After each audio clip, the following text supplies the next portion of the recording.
प्रथमे मुग डाली को भाजी दबा हल्का ब्राउन होगा पर्यंत।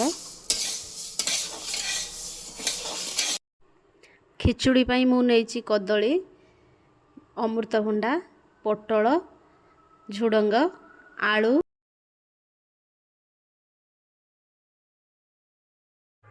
करेई गरम करी साथिरे तेल दबा, रिफाइन तेल, गोटा जीरा फुटी सारला परे सेथिरे पुणी किछि अदा कदुकस करी रखिथिबा सेटा दबा। कड़ाई रे अदा परे पुणी सुखिला लंका,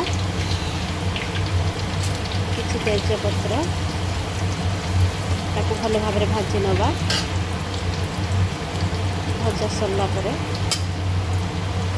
हेंगु किछि दबा, जेहेतु ये बिना प्याज रसुण रे बनुची। भल भाव भाजी नवा परे किछि कटा जाइथिबा आलू को पुणी भाजी दबा।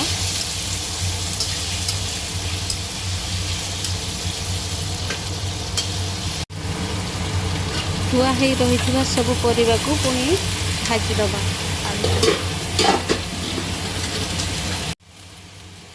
परिवारे किछि हळदी,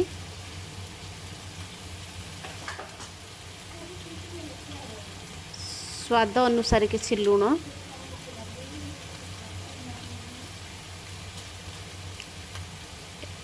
ऐड करिवा। खिचुड़ी आम प्रेसर रे बनेबू, हल्का आंच रे ସେଥିରେ किछि तेल ऐड करिबू।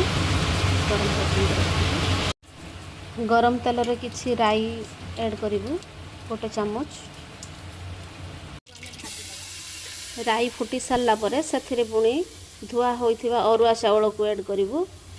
सेथिरे ताकू टिके भल भाव रे घांटी दबू।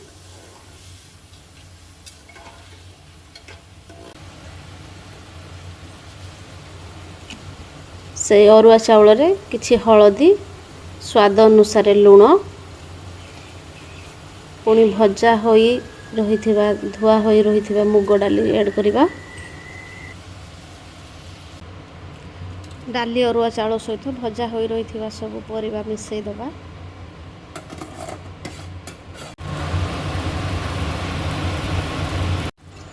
सेथिरे किछि पानी ऐड करिबा। 15 मिनिट पई प्रेशर रे दे दबा।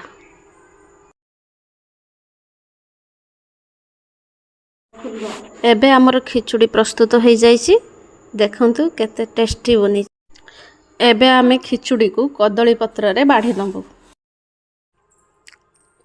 खिचुड़ी सहित आमर होइथिला पिता भजा, पांपड़,